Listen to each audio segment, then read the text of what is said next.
Start your day with Quaker Protein Instant Oatmeal. The instant oatmeal ready to help you tackle whatever your day brings. Like wrangling your toddler into their car seat. That was fun. Coaching your 6th graders soccer team. Go girls! And carrying all the groceries in one trip. Whew. Try Quaker Protein Instant Oatmeal, granola, and bars. Great taste and a good source of protein. Quaker, bring out the good. This episode is brought to you by Redfin. You're listening to a podcast, which means you're probably multitasking. Maybe even scrolling home listings on Redfin, saving homes without expecting to get them. But Redfin isn't just built for endless browsing. It's built to help you find and own a home. With agents who close twice as many deals, when you find the one, you've got a real shot at getting it. Get started at redfin.com. Own the dream. I really felt like it was a gift. She was a gift. It was super special. She was somebody that I always wanted, always had dreamed, especially being an only child. I'd always dreamed of having a sibling. And now I have one. Welcome to DNA Surprises, a podcast that explores the life-altering world of unexpected DNA discoveries. I'm your host, Alexis Auersalt. This show centers the stories of people who've experienced NPEs, or non-paternal events. In other words, people who've learned that their biological father isn't who they thought he was. We'll also hear from adoptees, donor-conceived people, and the families navigating these discoveries. Get ready to follow the incredible journeys that begin with a simple DNA test. This is DNA Surprises. It's usually the fathers. When people open up their DNA results, it's the dad's side that doesn't line up, and the DNA surprise experience begins. But sometimes it's the mothers. In this week's episode, Robin shares how she uncovered a shocking secret after taking Ancestry and 23andMe tests. Her story highlights the impact of family secrets and the power of learning the truth. Thank you for sharing your story, Robin. My name is Robin. I am 48, 49 in 2 days, and I live in Dallas, Texas. My DNA surprise story actually starts back in 2022. I matched with a guy on Ancestry DNA as a half sibling on my dad's side of the family, which I never knew my father growing up. The last time I saw him, I was maybe 5 or 6 years old. And so we never had any contact further than that. And so to find out I had a brother, that was really cool. He had been put up for adoption at birth and probably about 10 years older than me. And we've met once. And that was really cool. He lives out of state, so we don't have the opportunity to meet up a lot. I was the first family member that he met, actually face to face. So I'm sure that was really cool for him. He, just being older than I am, we're in different phases of our lives. He's so nice, and his wife, Emily, is just wonderful, and they're the nicest people, and I wish they lived closer because we would have a closer relationship. But with me having a young son and he having grown children and aging into retirement, and it's just hard to find things in common when you didn't grow up together and live in different states. But the big DNA surprise for me really happened in the summer of 2023. So I had also done the 23andMe kit long time ago when they first came out in the hopes of finding some of the parental side of my family, because I had been raised by my mom for the most part as a single parent and alone. I was an only child. I didn't have any contact with my birth father, so I obviously had questions and really wanted to know. And the only way at that point that I knew to find out those answers was this awesome new thing DNA tests. What did you know about your biological father? I knew his name was Robert. I didn't know his birth date. I didn't know how old he was. I knew he liked fish because he always had fish tanks in his house when I would go to visit him when I was a little kid. And he worked as a shoe salesman, last I remember.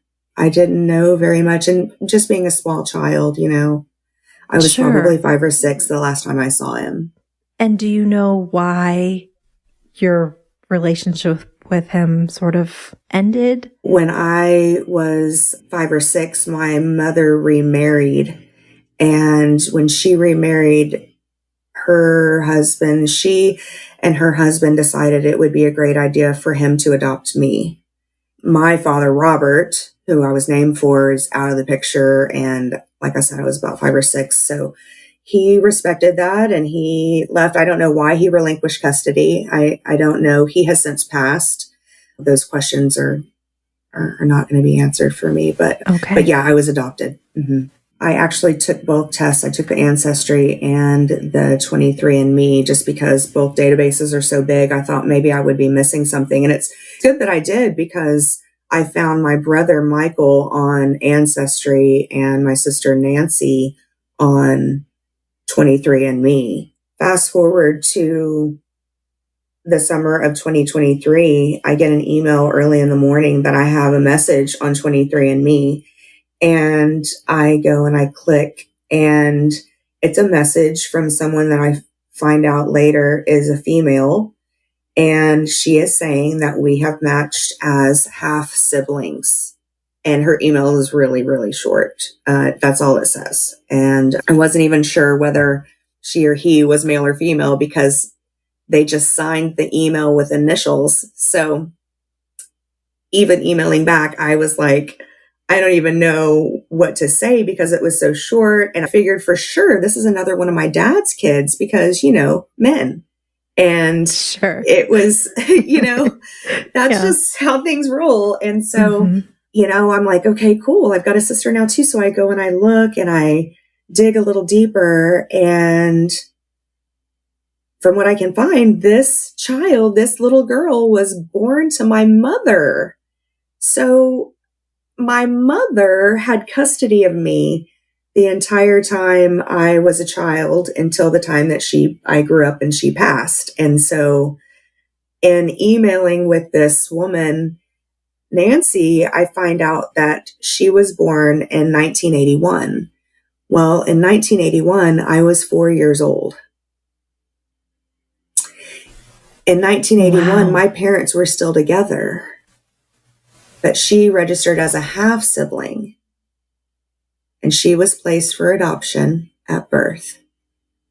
Oh my gosh. So it's interesting, like where our minds immediately go with things. So first thought, right, is it must be your father's child because, as you say, men, right? And also you didn't know him. So whatever life he may have had after you lost touch with him. And then the next thought I would assume might be that your mother maybe had a child before you were born. Not after. Yes. Before would be my assumption. How did you figure out that it was your mother, not your father? I figured out that it was my mom because the way that at least the latest update at the time had done it on 23andMe, it had separated the parents and you could see one side versus the other. And I was able to then go look a little deeper and see which family members she was matching with from that point forward. And my heart was in my stomach. I couldn't believe it. I was absolutely in shock. I was floored. I was just like, wow, this is just crazy to me to think that my mother had a child, come to find out after me, that I did not know about. Did you respond to your sister? And is that when you found out when she was born and more specifics? That's what happened. I responded to the email immediately and asked more questions. Asked when she was born, asked her name, asked if she was male or female, and just got a little bit more information on her. And at that point, we exchanged emails, legit emails, private emails, so we could start an email relationship there and ask a bunch of questions. And it was definitely hard for me because Nancy gets migraines, and she unfortunately got a migraine around this time and around like our second email before I got really any more information. Then she was born a little after me, and where she was born in Indianapolis, but my family is from Evansville, Indiana, which is just south of Indianapolis. So she came from the same area that we were from, even. Did she know that she was adopted? Yeah, she was placed for adoption at birth. She knew that she was adopted. She also had two younger siblings, two brothers that were biologically related to her parents, her adoptive parents. And they lived in Indianapolis, and they're still all up there. My family is still in Evansville. But it was just funny to me that that's where all that happened, because I was raised in Houston, Texas. And so I was raised with my mother and the occasional stepfather and no other family around. And I had these friends and playmates that all had their cousins to play with and would go to their auntie's house, and just big extended families, grandmothers, grandfathers, all of these people around. And I had none of that. All of my family was far away. And as a young child, I didn't understand why. And I'd asked my mom, why? Why are we in Houston? Like, I don't understand. Why are we in Texas? And she said, well, Robin, back in the early 80s, jobs were hard to come by, especially good jobs. And there were a lot of jobs down in Houston. Houston has a ship channel. It's a major port. There were just lots of jobs. And so when you were little, me and your dad decided that we were going to move down to Houston and start our lives there. Added on to that, my mom passed away in 1995 unexpectedly. And my grandmother, her mother, also has since passed in 2015. But after my grandmother passed, my Aunt Vicky was cleaning out her house and found some old letters and pictures that my mom had sent my grandmother over the years. Well, she sent those to me, and I'm so grateful that she did, because I got a few answers out of those letters and those pictures, because one of the letters that she sent me was a card. And I'm going to get into some dates here, but it was dated 1981, April 16th, 1981, postmarked Houston, Texas. And it states that she and Bob, my dad, had come down to Houston for a 2-week vacation around mid-March and decided they liked it, so they were going to stay. And here's our phone number. And here's our address. And I'll write more. I'm rushing to work. I'll write more when I can later. Well, my sister was born April 3rd, 1981. And they literally picked up and moved 2 weeks before this baby was born. Nancy was born in Indianapolis. So my mom went back to Indianapolis. I'm sure she had intended adoptive parents waiting to receive their baby, gave birth to this baby, and was right back to Houston, Texas by the 16th of April, 1981. Did your aunt know anything? Did she know about your mom being pregnant, or? So come to find out, yes, this aunt did know. I ended up finding out that 2 aunts and my grandmother knew of this pregnancy. My Aunt Vicky that I've been speaking of, that sent me the letters that I'm so grateful to for sending those to me. She was about 18, and she overheard some conversations, and says she was just a kid. She didn't know much. She couldn't ask any questions. She just knew that my mom was pregnant, knew that she was going to give the baby up for adoption. My grandmother was not happy with that decision. And that was the end of that. When I asked her why she didn't tell me after all these years, especially after my mom died in 1995, her mom died in 2015. And at this point, it's 2023. Why did you not tell me? And she just said that we just didn't talk about those things back then. And I just said to her, Vicky, well, those times are a long time ago, and this is now, and we talk about things. And it would have been really nice to know, because I've been alone for a really, really long time and spent a lot of lonely days. And it has really sucked a lot of years, a lot of Christmases alone. That sucks, dude. Yeah. And to just have the knowledge, whether I could have done anything with it or not, just to have the knowledge that there is somebody else out there, that would have been amazing to me. And I feel like it was my right to know. And it was my story, especially when everybody else was gone. Like, who are you protecting? I don't understand that. You're protecting a dead woman. That just doesn't make sense to me. When there's living, breathing humans in the family right here, still being affected by other people's decisions from 40 years ago. What did she say to that? She got really defensive and wanted to agree to disagree. So I don't agree to disagree. I could have understood my aunt coming to me saying, I didn't know how to tell you. I wanted to tell you. I didn't know how to tell you. How do you bring that up? I get it, girl. I get it. But just to be met with what I was met with, excuses and defensiveness, it just did not sit well with me. And it just hurt my heart. Really? Yeah. It hurt. Yeah. I think that is an experience a lot of people feel, right? And this community is usually the fallout relates to the reaction, not necessarily entirely because of the secret. It's the reaction following the revelation. Right. Okay. And so, I mentioned I have another aunt that also knew. Mm-hmm. My Aunt Aubrey. It was pretty soon after I'd gotten one of the first emails. I called Aubrey.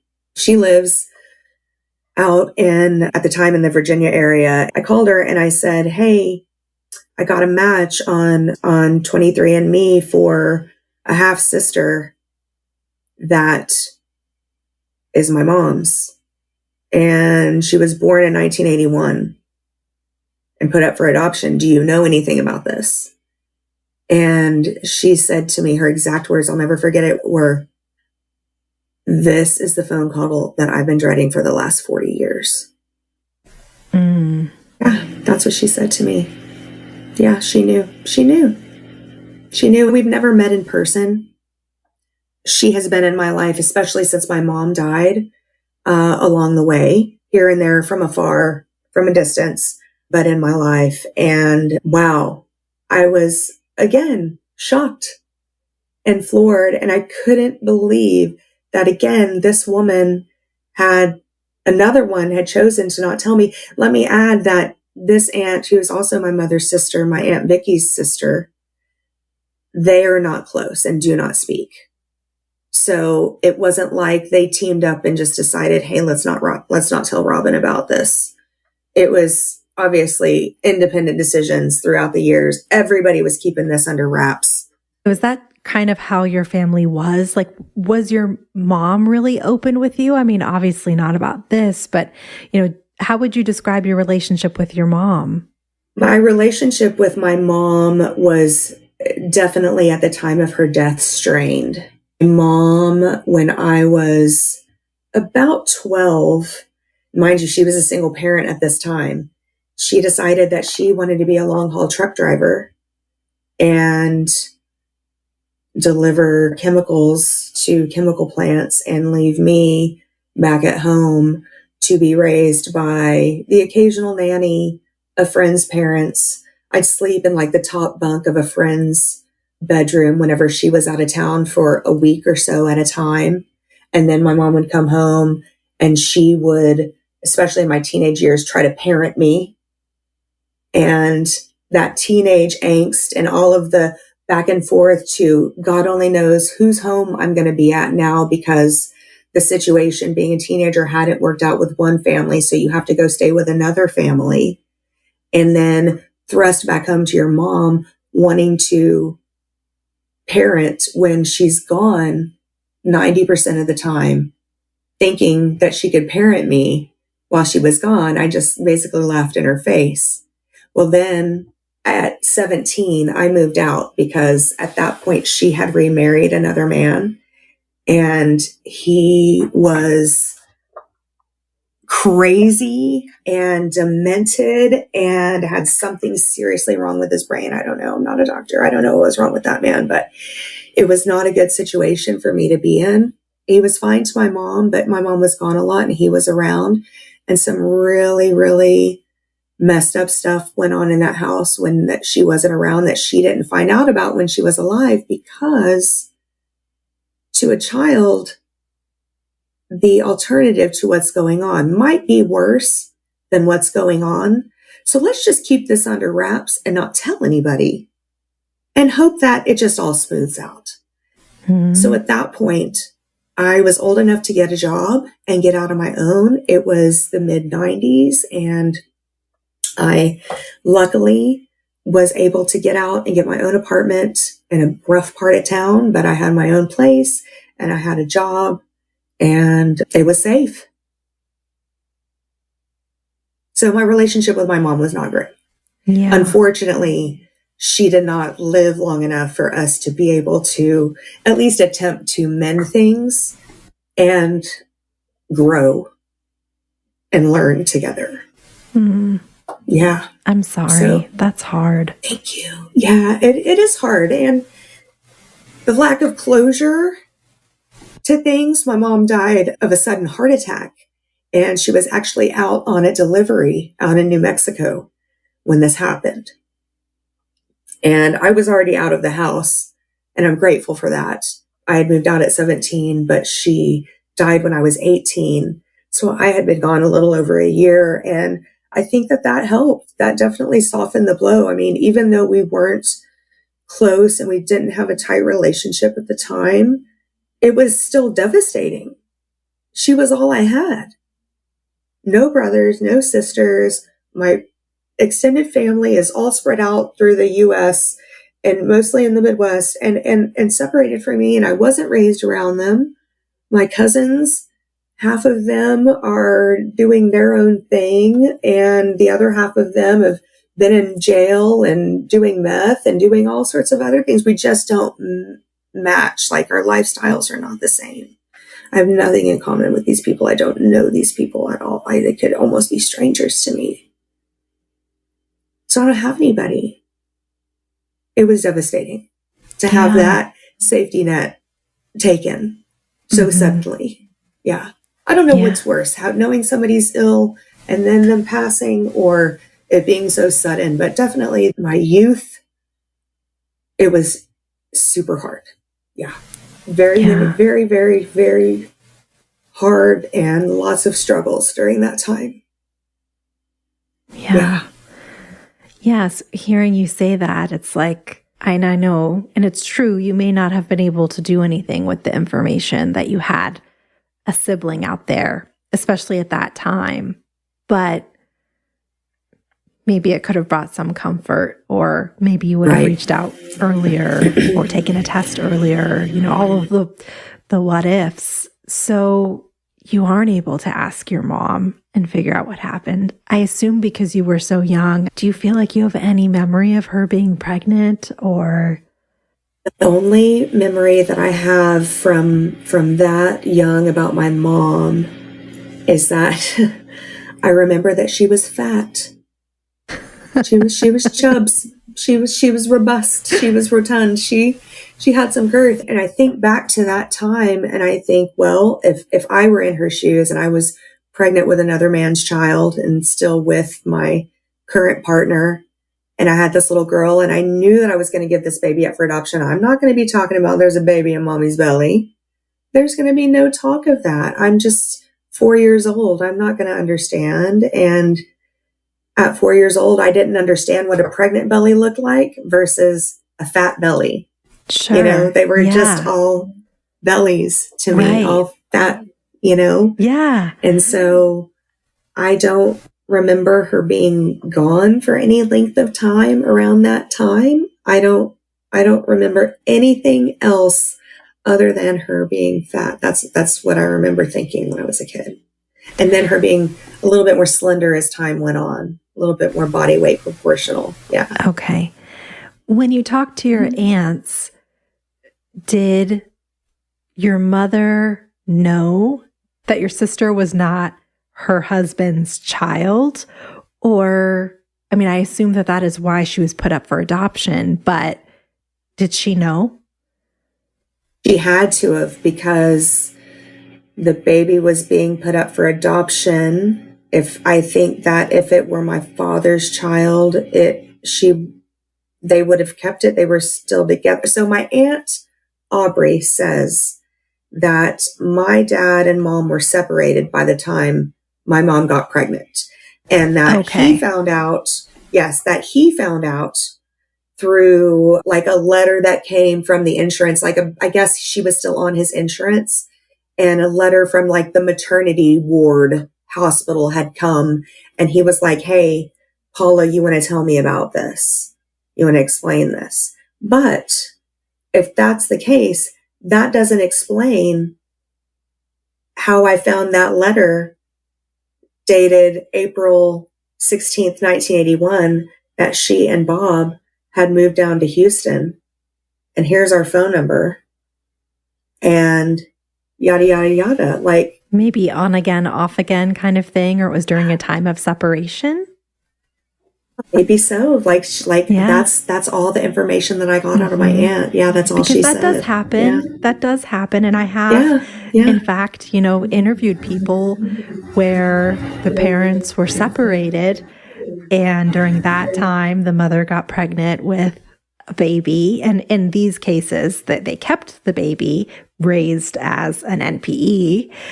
But, so it's like that's the other path, right? Is they could have kept your sister and raised her either knowing or not knowing the truth about her paternity. But I understand that you'll never likely get a clear answer on exactly what happened around that time. So you've connected with your sister, and she shared that she's younger than you, and you're putting all of these pieces together. Is she interested in building a relationship and learning more about you? What happens next? What happened next was she and I shared several emails back and forth and got to know each other that way. She asked if I would be interested in meeting, which I was so excited. First of all, to find out that I had a sister that was close to my age, that wanted to have a relationship, that wasn't cuckoo crazy, that wasn't a crazy different political belief system that I had, and wanted to visit now. Come to find out, she doesn't have kids. She's married and she has pets. She has 4-legged kids. And so she can travel a little easier than I can with my little 8-year-old. So she asked if I wanted to meet, and I said yes. And she booked a trip down to Dallas. I want to say it was October of 23. She came and she visited, and it was absolutely surreal meeting this woman in the flesh and seeing how much we resemble each other, and seeing how much she looks like my mom. She looks a lot like my Aunt Vicky, which was interesting to me. Definitely resembled my mom's side of the family, and just the way she's built, the way she carries herself, the way she speaks, the way she laughs. Yeah, she's one of us. Wow. It was really cool meeting her the first time. We met in a restaurant and I almost couldn't eat. I was so nervous. You know. Yeah. But happy, but so happy to finally be meeting my sister, and someone I had always wanted. Absolutely. Especially a sister. Are you kidding me? A girl? It's a female sister. I mean, this is awesome. Yeah. I really felt like it was a gift. She was a gift. It was super special. She was somebody that I always wanted, always had dreamed, especially being an only child. I'd always dreamed of having a sibling. And now I have one. How is your relationship today? Our relationship today is wonderful. We have seen each other, I want to say 4 times now. We took a little girls' trip to Memphis back in the fall, and that was a lot of fun. Just a little weekend getaway.